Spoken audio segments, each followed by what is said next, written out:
On a stormy night in 1920, the original silent era beauty, Olive Thomas, writhed in agony, her body being incinerated from the inside out after swallowing a bottle of liquid mercury. Hollywood told the grieving public it was a tragic mistake in the dark, that she confused the bottle for sleeping pills. They lied. That wasn't medicine for sleep. It was a lethal industrial poison used to treat her husband's secret syphilis. Her death was not just an accident. It was the first gunshot signaling the collapse of a generation. This is the true story of the first flapper, the toxic glamour that killed her, and the massive cover-up Hollywood used to protect a lifestyle of drugs, disease, and debauchery. But long before she was a fallen angel gasping for air in the Ritz, she was a girl gasping for breath in the smoke of the steel mills. Olive Thomas was not born an angel. She was forged in the soot. She entered the world as Oliveretta Elaine Duffy in 1894 in Charleroi, Pennsylvania, a grim industrial town that sat like a black smudge on the banks of the Monongahela River. Charleroi was not a place for dreamers. It was a place for laborers. It was a town defined by the taste of coal dust and the relentless rhythmic clanging of the steel mills. The sky was perpetually gray, choked by the smoke of industry. Her father, James Duffy, was a steelworker, a man whose life was measured in shifts and sweat. He died in a work accident when Olive was just a child, leaving the family destitute. This is the origin story that the Hollywood publicity machine would later glaze over, but it is crucial to understanding the hunger that drove her. Olive grew up watching her mother struggle to put food on the table. She saw the women of Charleroi age prematurely, their beauty ground down by poverty and childbirth. She realized early on that in a town like this, a woman's destiny was a straight line. Marriage, motherhood, drudgery, death. By 15, Olive was desperate to escape. She did what many girls in her position did. She married the first boy who offered a ticket out. Bernard Crew was a clerk, a man of modest ambition but steady income. It was a marriage of necessity, not passion. Olive tried to play the role of the dutiful housewife in the grim suburb of McKees Rocks, scrubbing floors and cooking dinners, but her spirit was suffocating. She would look in the mirror, that mirror which would eventually become her enemy, and see a face that didn't belong in a coal town. She saw a face that demanded light. In 1914, at the age of 19, she committed her first act of radical rebellion. She left. She didn't ask for a divorce. She didn't ask for permission. She packed a suitcase and bought a one-way ticket to New York City. It was a terrifying leap into the void. A young, separated woman in 1914 was socially vulnerable, viewed with suspicion, but Olive had something more valuable than a reputation. She had an uncanny, magnetic beauty that seemed to bend the world to its will. New York City in 1914 was a metropolis on the verge of an explosion. The Victorian era was dying, and the Jazz Age was being born in the basements and ballrooms of Manhattan. It was a city of electric lights, towering skyscrapers, and a new, aggressive kind of ambition. Olive landed in Harlem, moving in with an aunt, and took a job at a department store called Stern Brothers on 42nd Street. She worked the counter in the fabric department. It was here, amidst the bolts of silk and lace, that the legend began. It wasn't a talent scout or a movie producer who found her. It was the people of New York. Shoppers would stop in their tracks. Men would buy fabric they didn't need just to hear her speak. There was a luminosity to her skin, a violet hue to her eyes that seemed unearthly under the harsh store lights. She was encouraged by her colleagues to enter a contest sponsored by the New York commercial artist Howard Chandler Christie. The title, The Most Beautiful Girl in New York City. She entered on a whim. She won by a landslide. The prize was not just a title, it was an introduction to the most powerful man in American entertainment, Florenz Ziegfeld. Ziegfeld was the P.T. Barnum of beauty. He was the creator of the Ziegfeld Follies, a lavish theatrical revue that defined American glamour. Ziegfeld didn't just put women on stage, he glorified them. He understood that the modern American man wanted a specific fantasy, a woman who was simultaneously untouchable and available, innocent and knowing. When he saw Olive Thomas, he realized he had found his masterpiece. He hired her immediately for the Ziegfeld Follies of 1915, but he didn't put her in the chorus line to be lost among the feathers. He put her in the Midnight Frolic. The Midnight Frolic was an exclusive show performed on the rooftop garden of the New Amsterdam Theater. It started at midnight, catering to the ultra-wealthy men of Wall Street, the playboys, and the tycoons. The atmosphere was intimate, smoky, and charged with eroticism. The performers walked on a glass runway above the heads of the diners. It was here that Ziegfeld crafted Olive's persona. He dressed her in costumes that were shocking for the time: sheer chiffon, strategically placed rhinestones, and, most infamously, balloons. In one number, she wore a dress made entirely of balloons. She would walk among the tables, and the men were encouraged to use their lit cigars to pop the balloons, revealing the skin beneath. It was a game of teasing, a high society striptease masquerading as art. Olive hated the balloons, but she loved the power. For the first time in her life, she was not the poor girl from Charleroi. She was the queen of the night.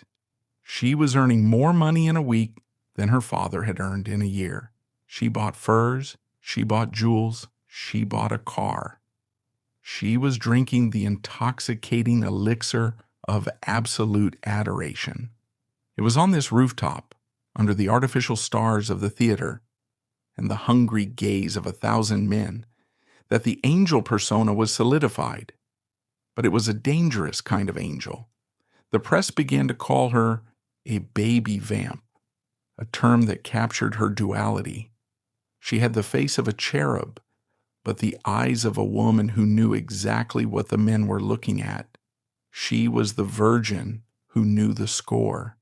And then Hollywood called. The movie industry was migrating west, and they needed faces. Olive signed with the International Film Company.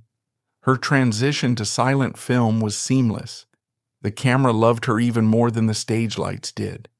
In movies like Madcap Madge and The Flapper, she created a new archetype, the spirited, rebellious, yet fundamentally good American girl. She wasn't the dark, exotic vamp like Theda Bara. She was the girl next door who might sneak a cigarette and kiss a boy but would still go to church on Sunday. By 1916, Olive Thomas was one of the most famous women in America. She had escaped the soot. She had shattered the glass ceiling. She had the world at her feet. But in the fairy tale logic of her life, this was the moment the villain had to appear. He didn't look like a villain. He looked like a prince. His name was Jack Pickford. If Olive was the Cinderella of this story, Jack was the dark Prince Charming. He was the younger brother of Mary Pickford, America's sweetheart, the most powerful woman in the film industry. The Pickfords were Hollywood royalty. Mary was the queen. Their mother, Charlotte, was the iron-fisted matriarch. And Jack was the dauphin, the spoiled heir apparent. Jack was handsome, charming, and utterly reckless. He was a talented actor, but he lacked the discipline of his sister. He had too much money, too much freedom, and a hunger for chaos. He was known for his fast cars, his drinking, and his insatiable appetite for women. He was the bad boy of Hollywood, a title he wore with arrogant pride. Olive met Jack at a beach party in Santa Monica in late 1916. The attraction was nuclear. They were mirrors of each other, both young, both beautiful, both rising from poverty to unimaginable wealth, and both harboring a wild, self-destructive streak. Jack saw in Olive a female version of himself, a creature of the night, unafraid of excess. Olive saw in Jack the ultimate prize, a man who could match her intensity, a ticket into the inner sanctum of Hollywood power. They didn't date, they collided. They spent nights tearing through Los Angeles in Jack's roadster, drinking bootleg gin. Prohibition was looming, but the rich never went thirsty. Dancing until dawn at the Sunset Inn. It was a romance fueled by adrenaline. But there was a shadow over them from the start. The Pickford family despised Olive.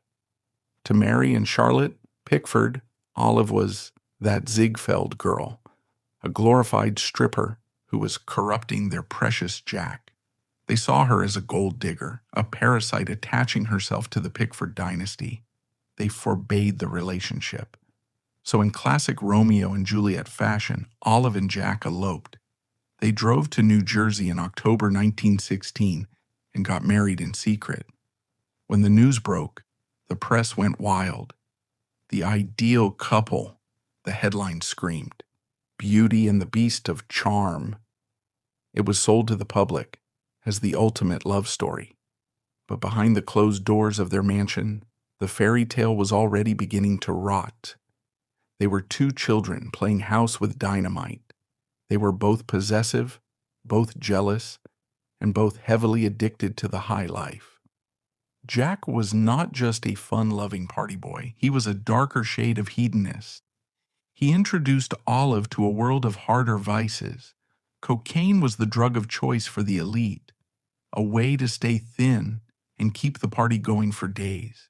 And Jack had other secrets, darker secrets, secrets that he carried in his blood. As 1917 turned into 1918, Olive Thomas was at the zenith of her beauty. She was the star of the screen, the wife of a Pickford, the envy of every woman in America. But she was dancing on the edge of a precipice. She didn't know yet that her husband, the man she adored, the man she fought his powerful family to be with, was a carrier of death. She didn't know that every kiss, every night of intimacy, was a game of Russian roulette. The angel was flying high, but her wings were made of wax and the sun was getting hotter. The rot had already begun, microscopic and silent, coursing through the veins of the man lying next to her in bed. In the quiet moments before the fall, Olive Thomas must have felt invincible. She had conquered poverty, New York, and Hollywood. She had married the prince. But invincibility is the most dangerous illusion of all. It blinds you to the cracks in the foundation. Looking back at that famous photograph now, with the knowledge of what was to come, the sadness in her eyes seems less like an aesthetic choice and more like a premonition. She was a creature of light living in a world of deepening shadow. She had escaped the coal dust of Charleroi, only to walk into a different kind of darkness, one that smelled of expensive perfume, stale champagne, and the metallic tang of mercury. The girl from the soot had reached the stars, but she was about to learn that in the high altitude of fame and excess, the air is too thin to breathe, and the fall is long, terrifying, and absolute.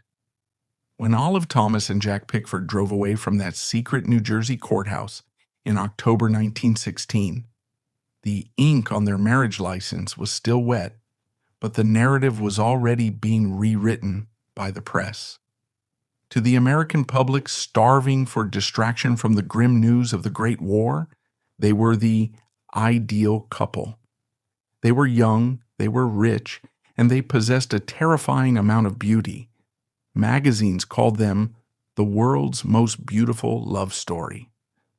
They were the F. Scott and Zelda Fitzgerald of Hollywood before the jazz age had even properly begun. Reckless, glittering, and doomed. But every fairy tale has a witch, and in this story, the witch was a dynasty. The Pickford family did not view the marriage as a romance. They viewed it as a contamination. Mary Pickford, America's sweetheart, the woman who had built an empire on playing innocent girls with golden curls, was horrified. In the rigid hierarchy of early Hollywood, the Pickfords were royalty, and Olive Thomas was the help. She was a Ziegfeld girl, a euphemism in polite society for a woman who sold her body inch by inch to the highest bidder on a Broadway stage. The Pickford matriarch, Charlotte, reportedly wept when she heard the news. She saw Olive as a parasite, a gold digger who'd ensnared her vulnerable, foolish son. This rejection set the tone for the marriage. From day one, Olive was fighting a war on two fronts. She was fighting for her career in a cutthroat industry, and she was fighting for her place in her husband's family. It was a pressure cooker that required a release valve, and Jack Pickford knew exactly which valve to turn. Jack introduced Olive to the high life, not in the sense of opera and galas, but in the sense of chemical elevation. Los Angeles in the late 1910s was a city of secrets. Prohibition was looming, but for the wealthy, the liquor never stopped flowing. But alcohol was heavy. It made you sloppy. It made you bloat. The elite wanted something sharper, something faster, something that matched the frantic tempo of the silent movies they were churning out. They wanted happy dust. Cocaine was the secret fuel of the Pickford-Thomas marriage. It was available, it was fashionable, and it was dangerous. Under its influence, their love became manic. They didn't just love each other, they were obsessed with each other. They threw parties at their bungalow on Sunset Boulevard that lasted for days. They drove their roadsters down the Pacific Coast Highway at terrifying speeds, screaming into the wind, invincible in their chemical armor. But cocaine is a loan shark. It gives you energy today, but it takes your soul tomorrow. The drugs exacerbated Jack's worst tendencies. Jack Pickford was a man defined by a deep gnawing insecurity. He was the brother of the most famous woman on earth. He was talented, yes, but he knew that every door that opened for him was opened by Mary's hand. He was the Prince of Dust, a man with a crown, but no kingdom. And as 1917 turned into 1918, a new source of humiliation arose. His wife was becoming more famous than he was. Olive Thomas was not just a pretty face. She was a natural actress. The camera adored her. She possessed an effervescence, a modern energy that made Jack's brooding style look dated. She signed with Selznick Pictures and began churning out hits like Upstairs and Down and The Flapper. She was the first actress to portray the modern American teenager, rebellious, fun-loving, independent. She was earning $3,000 a week, a fortune in 1919. Jack couldn't handle it. The gold digger was now the breadwinner. His fragile ego shattered. He began to punish her. The fights in the Pickford-Thomas household became legendary. Servants whispered about the sounds of shattering glass and screaming matches that lasted until dawn. Jack would disappear for days. He would take the car and vanish into the underworld of Los Angeles, the brothels, the gambling dens, the speakeasies. He wasn't just drinking, he was womanizing with a compulsive predatory need. He slept with extras, with aspiring actresses, with prostitutes. He didn't care who they were.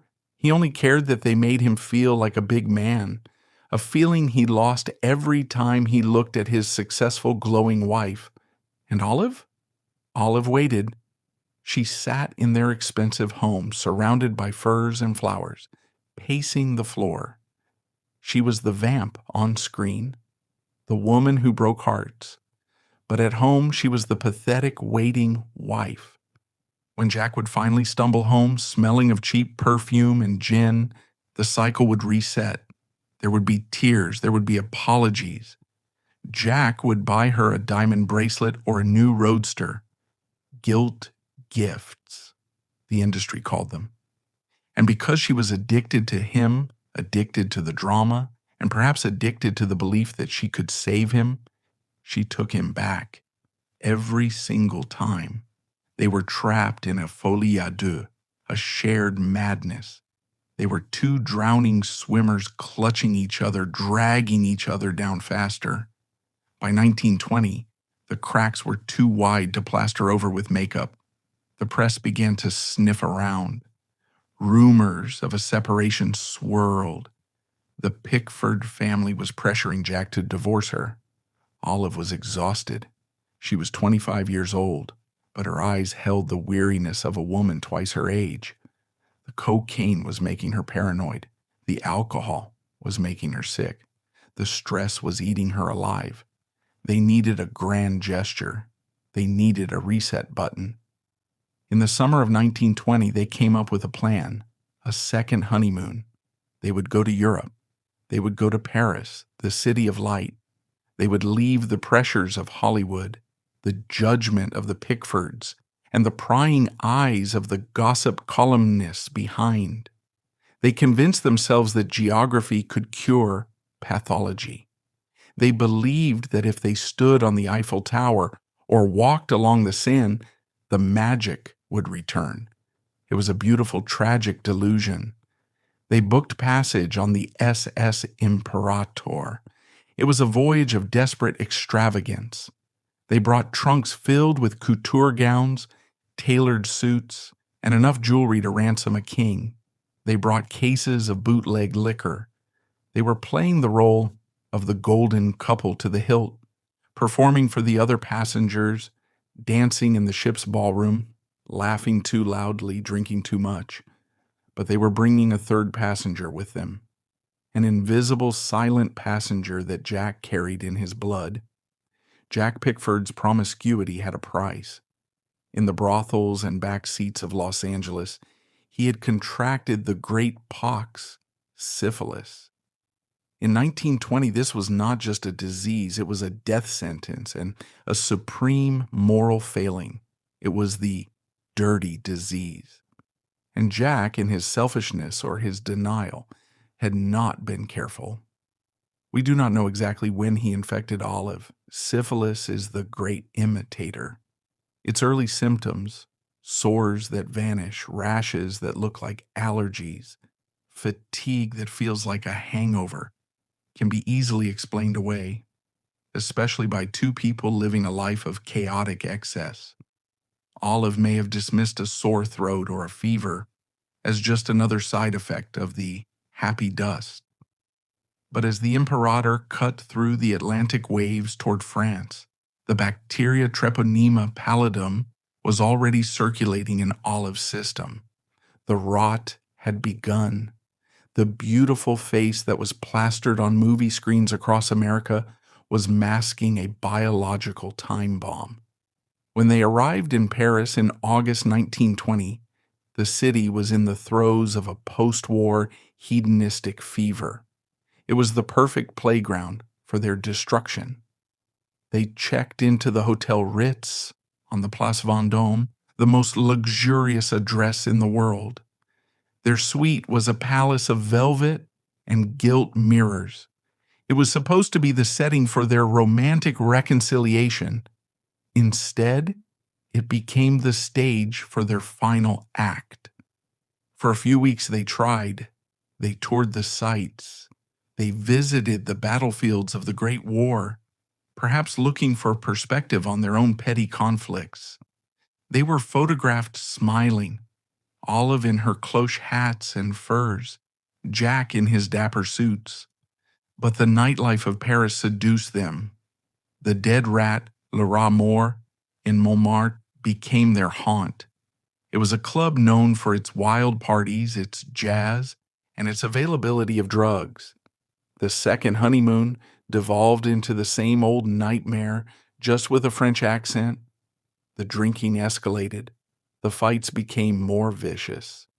Jack disappeared into the Parisian night, leaving Olive alone in the hotel suite, staring at the ceiling, wondering where her husband was and who he was with. The terror of those nights in the Ritz must have been suffocating. Olive Thomas, the girl from the Pennsylvania coal town who had clawed her way to the top of the world, was alone in a foreign country, trapped in a marriage that was killing her. She must have felt the walls closing in. She must have felt the physical toll of the disease, even if she didn't yet have a name for it. The exhaustion, the body aches, the strange rashes. She was an angel with a broken wing, fluttering against the bars of a golden cage. And then came the discovery, the moment the blinders were ripped off. We can infer that in those final days in Paris, Olive found out about the syphilis. Perhaps she found Jack's medicine. Perhaps a doctor visited the suite. Perhaps Jack, in a drunken stupor, confessed. The revelation would have been the final psychological blow. It wasn't just infidelity. It was bioterrorism. He had poisoned her. He had taken her beauty, her purity, the very things that gave her value in the world, and corrupted them. As September 4th, 1920 approached, the atmosphere in the Ritz suite was toxic. The air smelled of stale champagne, cigarette smoke, and the metallic tang of fear. The stage was set. The props were in place, the mirror, the bottle of blue pills shaped like coffins, and the desperate woman standing on the edge of the abyss. They went out that night for one last party, one last dance, one last drink to numb the pain. They didn't know it, but they were attending their own wake. The tragedy of the second honeymoon is a classic example of the geographic cure, the false belief that you can run away from yourself. Olive and Jack ran 6,000 miles to escape their demons, but their demons had passports. In the photographs from that trip, Olive looks breathtakingly beautiful, but there is a hardness to her expression that wasn't there before. It is the look of a woman who knows the party is over but is terrified to turn on the lights. She was clinging to Jack Pickford, not because he was her savior, but because he was her addiction. And like all addicts, she was willing to chase the high until it killed her. When they stumbled back into the Ritz in the early hours of that humid September morning, the fairy tale was officially dead. All that remained was the horror. The prince had turned into a frog, the castle had turned into a prison, and the magic potion on the bathroom shelf was about to turn into liquid fire. The night of September 4th, 1920, did not begin as a tragedy. It began as a party. But in the frantic, desperate world of Olive Thomas and Jack Pickford, the line between celebration and self-destruction had long since blurred. They left their suite at the Hotel Ritz in the late evening, dressed to the nines. Olive in a shimmering couture gown and ermine wrap, Jack in a tuxedo, and headed into the neon-soaked heart of Montmartre. Their destination was Le Rat Mort, the Dead Rat. The name was prophetic. The Dead Rat was not a ballroom for polite society. It was a dive for the rich, a notorious cabaret where the champagne was expensive, the jazz was loud, and the morals were loose. It was the kind of place where American expatriates went to forget who they were. For hours, Olive and Jack held court at a corner table. Witnesses later described them as manic. They were laughing too loudly. They were dancing with a feverish intensity. They were drinking bottle after bottle of champagne, perhaps lacing it with the cocaine they had smuggled across the Atlantic. To an outsider, they looked like the happiest couple in Paris. But looking back, it was the danse macabre. They were two people trying to outrun a ghost. Jack was trying to outrun his mediocrity. Olive was trying to outrun the knowledge that her body was compromised. Around 3 a.m. on the morning of September 5th, the party finally died. Exhausted, drunk, and emotionally hollowed out, they stumbled into a taxi and headed back to the Place Vendôme. The car ride was silent. The adrenaline of the club had faded, leaving only the cold, hard reality of their failing marriage and their infected blood. When they entered Suite 105 at the Ritz, the luxury of the room must have felt oppressive. The heavy velvet curtains, the gilt mirrors, the silence of the hotel, it was a stark contrast to the noise of Montmartre. Jack, wasted and indifferent, stripped off his tuxedo and collapsed onto the bed.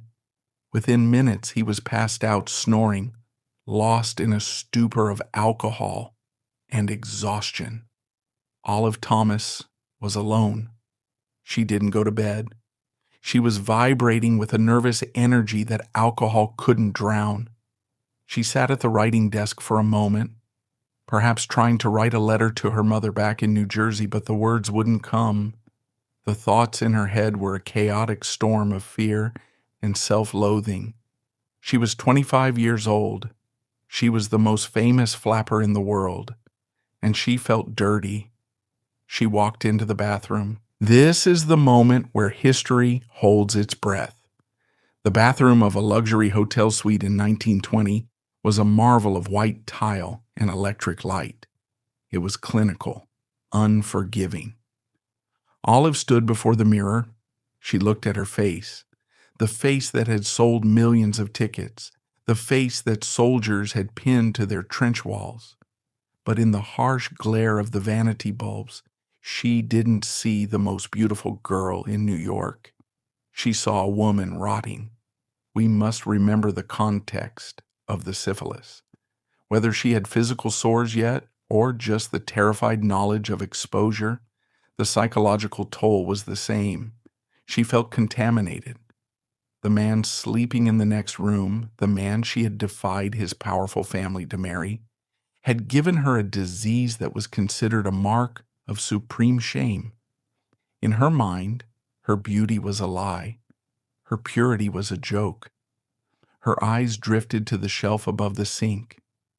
Amidst the perfumes and the powders, there sat a bottle. It was a distinctive bottle, likely ribbed glass, designed to be identified by touch in the dark. Inside were tablets of mercury bichloride. In 1920, mercury bichloride was a common household poison. It was a powerful corrosive sublimate used to disinfect floors and linens. But for a man like Jack Pickford, it had a specific, darker purpose. Dissolved in water, it was used as a topical wash for syphilitic chancres. It was the cure for the dirty disease. Its presence in the bathroom was not accidental. It was a tangible reminder of Jack's infidelity and the infection he brought into their bed.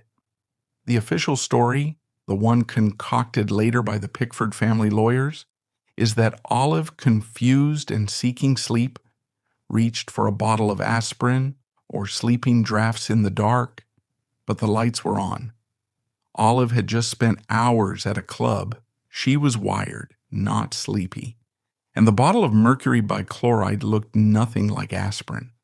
The tablets were often shaped like coffins or skulls, dyed bright blue to warn users of their lethality. Olive Thomas did not make a mistake. She made a choice. Whether it was a calculated attempt at suicide or an impulsive, drunken gesture to numb the psychic pain, we will never know. But she reached for the bottle. She uncorked it. She poured the blue tablets into her hand or into a glass of water. She brought the cure to her lips, and she swallowed. Mercury bichloride is not a sleeping pill. It does not lull you into a gentle slumber. It is a caustic salt. It is a liquid fire. The moment the solution hit the mucous membranes of her mouth and throat, the reaction was violent and immediate. It didn't just burn. It began to dissolve the tissue. It stripped the lining of her esophagus. It seared her stomach. The shock was instantaneous. The physical agony shattered her drunken haze in a split second. My God, she screamed. "My God, I've been poisoned!" It was a scream that ripped through the silence of the Ritz. It wasn't a whisper of regret. It was a shriek of terror. The realization of what she had done crashed down on her with the force of a physical blow. She dropped the glass. She clutched her throat, gagging, coughing as her body tried to expel the acid. In the bedroom, Jack Pickford was jolted from his stupor. He heard the crash. He heard the scream. He scrambled out of bed, tangled in the sheets, and ran into the bathroom. The scene he found was a horror movie. His beautiful wife, the angel of the screen, was writhing on the cold tile floor. She was clawing at her neck. Her face was contorted in agony. The smell of the chemical hung in the air, metallic, acrid, undeniable. "Olive, what did you do?" Jack screamed. He saw the bottle on the counter. He knew instantly what it was. He knew why it was there. The guilt must have hit him like a bullet. This was his medicine. She had taken his poison. Jack, usually useless in a crisis, was galvanized by panic. He grabbed her. He tried to force his fingers down her throat to make her vomit, but the tissue was already swelling and blistering. She was heaving, spitting up blood and blue-stained bile. He dragged her to the bedroom. He called the hotel operator, screaming for a doctor. She took the mercury. "Send help, now." The next hour was a blur of chaos. The hotel doctor arrived. He took one look at the bottle and Olive's condition and knew it was catastrophic. Mercury bichloride poisoning is a slow, agonizing death. It shuts down the kidneys. It eats the stomach lining. It causes unimaginable pain. They pumped her stomach right there in the suite, a brutal, invasive procedure that only added to her torture.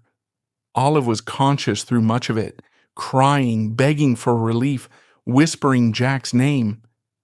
"Jack, I didn't mean it. It hurt. Jack." She was blinded temporarily by the shock and the toxins flooding her system. She couldn't see her husband. She could only feel him holding her hand, weeping.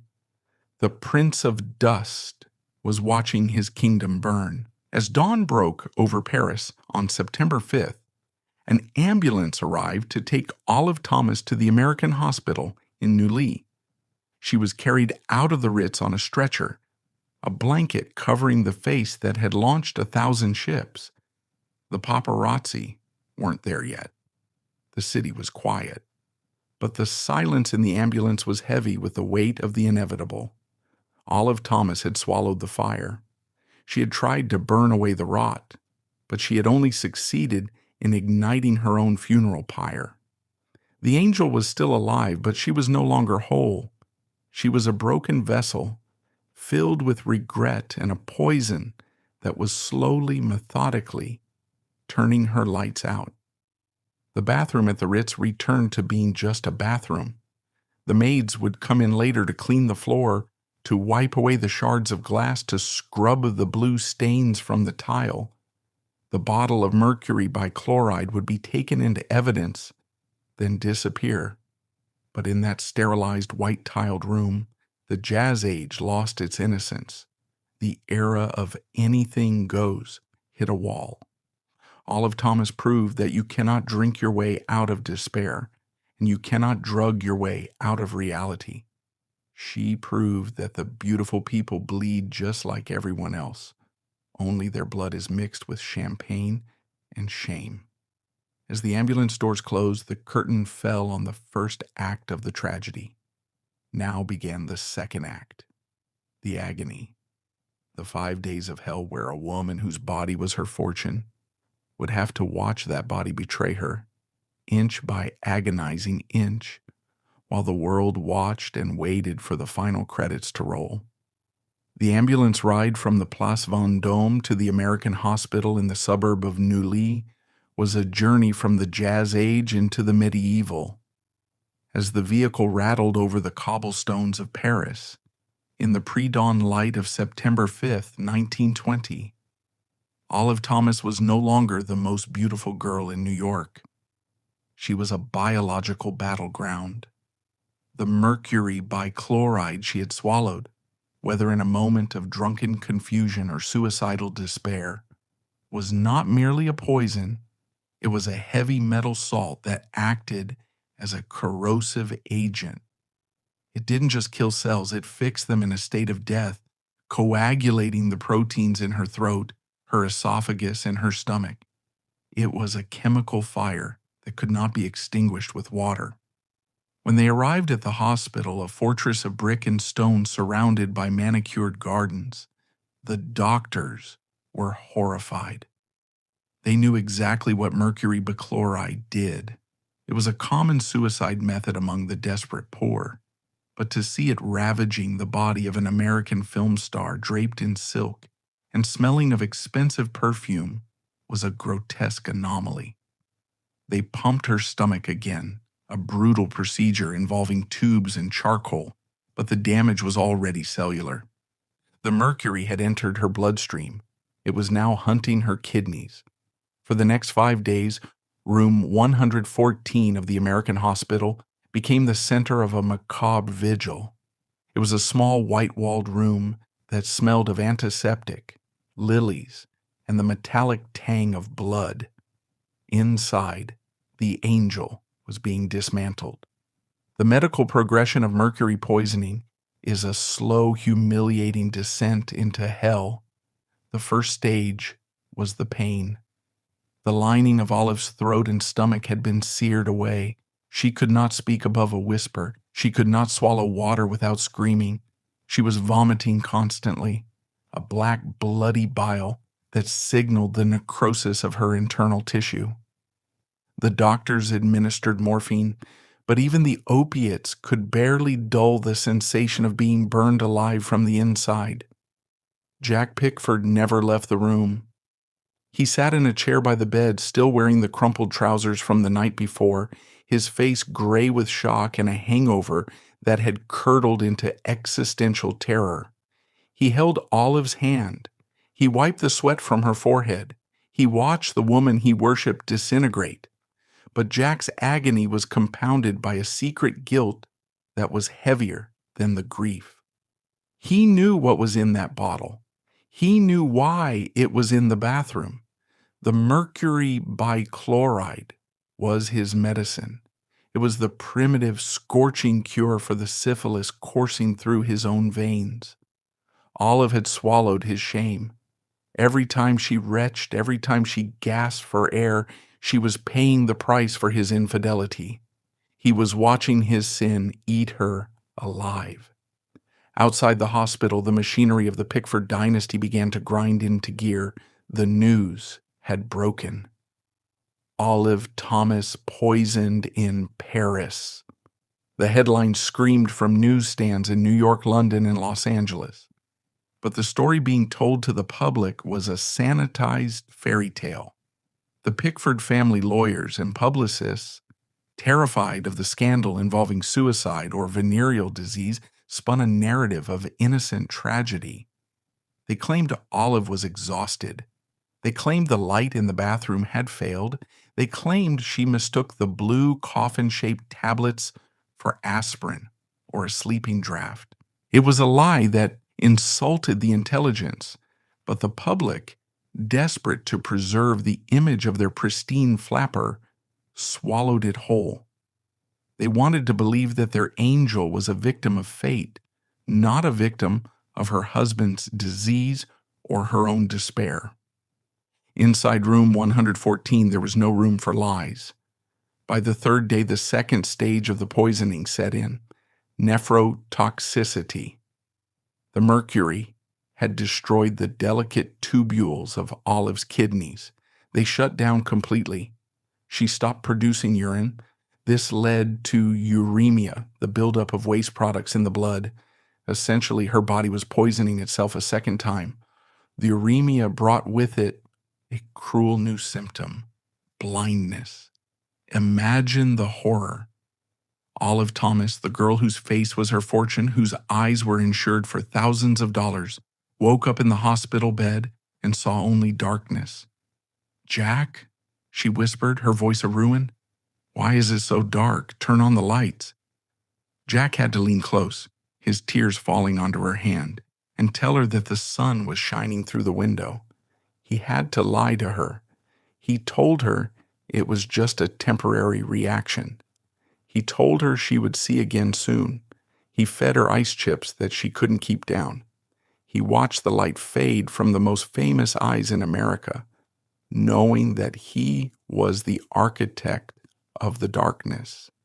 There were moments of terrifying lucidity in between the morphine dreams and the uremic hallucinations.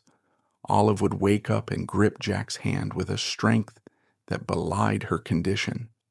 She didn't blame him.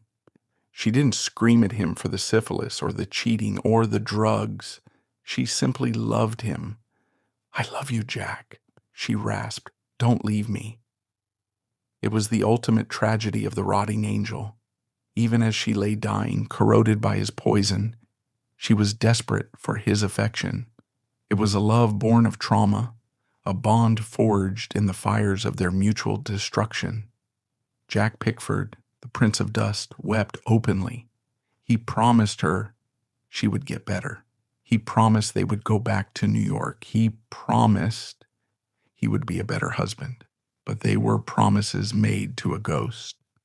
By September 8th, the doctors, led by the eminent Dr. Choate, stopped making eye contact with Jack. There was nothing left to do.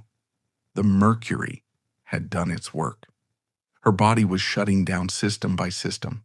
Her skin, once the creamy white of a Ziegfeld girl, was now jaundice yellow and mottled with bruises from the failing coagulation of her blood.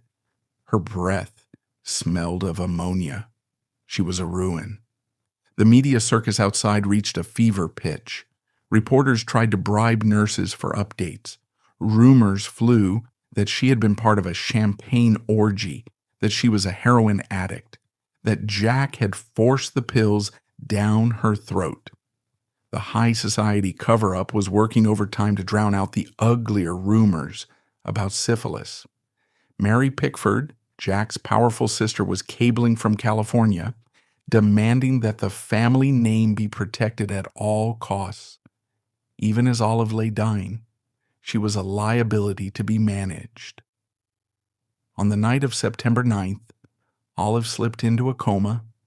The pain finally stopped, replaced by the heavy, rattling breathing of the dying. The priest arrived to administer the last rites. Jack stayed. He hadn't slept in 4 days. He looked like a corpse himself, hollowed out by guilt and grief. He sat by the bed, watching the shallow rise and fall of her chest, counting the breaths. He must have replayed the last 4 years in his mind. The beach in Santa Monica where they met, the secret wedding in New Jersey, the nights at the Sunset Inn, the cocaine, the fights, the dead rat in Montmartre. He realized too late that they had been running toward this moment the entire time. They were Icarus and Icarus, flying hand in hand into the sun, drunk on their own youth. On the morning of September 10th, 1920, the breathing stopped. Olive Thomas, the girl from the Pennsylvania coal mines who had become the Queen of New York, died at 25 years old. She didn't look like an angel anymore. She looked like a casualty of war. The silence in the room was absolute. Jack Pickford stood up, kissed her cold forehead, and then collapsed. He had survived, but he was not alive. The syphilis in his blood was still there, a ticking clock that would eventually come for him too. But for now, he had to face the world. He had to walk out of that hospital room and play the role of the grieving widower, burying the truth of the blue bottle deep inside his heart. The death of Olive Thomas was the first great tragedy of Hollywood. It was the moment the public realized that the people on the silver screen could bleed, but they didn't know the half of it. They didn't know about mercury. They didn't know about the dirty disease. They only knew that their beautiful girl was gone and that the party was officially over. In the 5 days it took Olive Thomas to die, the jazz age lost its innocence. The gruesome reality of her death, the vomiting, the blindness, the chemical burns, was a stark contrast to the ethereal image she left behind on celluloid. It was a brutal reminder that the body is fragile, no matter how famous the face attached to it is. As the undertakers arrived to prepare the body for transport back to America, they had to use heavy makeup to hide the ravages of the uremia and the jaundice.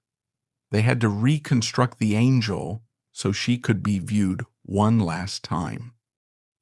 It was the final act of the high society cover-up. They couldn't save her life, but they could save her image. They would send a beautiful corpse back to New York and leave the ugly truth of the mercury and the syphilis in a medical waste bin in Paris. But the ghost of what happened in room 114 would haunt Jack Pickford for the rest of his short, miserable life. He had watched the woman he loved drink his medicine and die his death. And now he had to go home and explain to the world why the girl who had everything had swallowed fire. The journey back across the Atlantic was a funeral procession on water. When the RMS Aquitania docked in New York Harbor in late September 1920, it carried a cargo heavier than the luxury liners usually bore. In the hold, sealed in a casket that cost more than most Americans earned in a lifetime, lay the body of Olive Thomas. Just weeks earlier, she had sailed east as the vibrant, laughing queen of the jazz age. She returned as a cautionary tale wrapped in silk and silence. Jack Pickford was on board, but he was a ghost. He spent the voyage locked in his cabin, reportedly sedated, avoiding the prying eyes of the passengers, who whispered that he was the reason the angel was dead. And in a way they were right. The mercury bichloride had stopped her heart, but the toxicity of their marriage had stopped her life long before she uncorked the bottle. When the ship arrived, the hysteria that greeted it was unprecedented. This was the first major Hollywood death. The public didn't know how to grieve a movie star yet. They had to invent the ritual. Thousands of people, mostly women who had copied her bobbed hair and bought the magazines featuring her face, swarmed the pier. They were weeping. They were screaming. They wanted to touch the hearse. It was a terrifying display of collective grief that foreshadowed the frenzies over Rudolph Valentino and Princess Diana. But while the public mourned, the high society cover-up was cementing its narrative. The Pickford family machine, terrified that the truth about the syphilis, the cocaine, and the suicide attempt would destroy their empire, had done their work too well. The official story released to the press was a masterpiece of fiction. Olive, exhausted and blinded by the dark, had reached for a sleeping draught and tragically grabbed the wrong bottle. It was an accident, a simple heartbreaking mistake. The autopsy was waived. The police investigation in Paris had been suspiciously brief, smoothed over by American influence and money. The rumors of the dead rat orgies, the heroin, and the venereal disease were aggressively suppressed. The newspapers printed the accidental poison theory as fact. The angel was kept pristine. Her reputation was embalmed just as carefully as her body. The funeral at St. Thomas Episcopal Church on Fifth Avenue was a spectacle of the grotesque. The crowd was so large and unruly that police had to use force to hold them back. Women fainted in the streets. Inside, the casket was open. Olive had been heavily made up to hide the jaundice and the ravages of the mercury. She looked like a sleeping doll, her hands clasping a rosary, her famous violet eyes closed forever. It was the final performance of Olive Thomas, produced by the studio system to ensure that the ticket buyers didn't see the horror of the reality. But the horror didn't end with the funeral. It lived on in the man she left behind. Jack Pickford never recovered. He was the Prince of Dust, and after Olive's death, he crumbled. The guilt of knowing that she had swallowed his medicine, that she had died because of the disease he gave her, ate him alive faster than the syphilis did. He tried to move on. He married 2 more times, both to Ziegfeld girls, trying to recreate the magic he had destroyed. His second wife was Marilyn Miller, the biggest Broadway star of the era. That marriage, too, was a disaster of alcoholism and abuse. Jack's decline was public and painful. He bloated. He lost his looks. The boyish charm that had captivated Olive turned into the haggard desperation of a middle-aged addict. The syphilis eventually marched to its terminal stage, attacking his nervous system. In 1933, 13 years after Olive died, Jack Pickford died in the American hospital in Paris, the exact same hospital where he had watched Olive scream her life away. He was 36 years old. It was a poetic, if grim, justice. The poison had finally finished the job it started in Suite 105. But Olive Thomas did not disappear. In a strange twist of fate, she became more than a memory. She became a literal ghost. Legend has it that Olive never left the place where she was happiest. The New Amsterdam Theater in New York, the home of the Ziegfeld Follies. Stagehands and security guards have reported seeing her for 100 years. They describe a beautiful woman in a green beaded dress, her Follies costume, clutching a blue bottle. She is said to appear on stage, dancing silently or wandering the backstage corridors, looking for something she lost. Whether you believe in ghosts or not, the metaphor is undeniable. Olive Thomas haunts Hollywood. She was the first flapper, the prototype for the modern celebrity. She was the first to show the world that you could have it all, fame, money, beauty, and still be so empty that you would drink fire just to feel something. She set the template for the tragic blonde that Marilyn Monroe would later perfect. She proved that the camera steals the soul and that the industry grinds women into dust to make stardust. The tragedy of the rotting angel is that she was right to run. In that bathroom in the Ritz, looking in the mirror, she saw the future. She saw the decay. She saw that the beauty was a mask for the disease beneath. By drinking the mercury, she froze herself in time. She never got old. She never faded. She remains forever 25, forever beautiful, forever the girl with the saddest eyes in New York. The cover-up succeeded in saving the Pickford name for a generation, but it failed to bury the truth forever. We know now. We know about the sores. We know about the cocaine. We know about the screaming.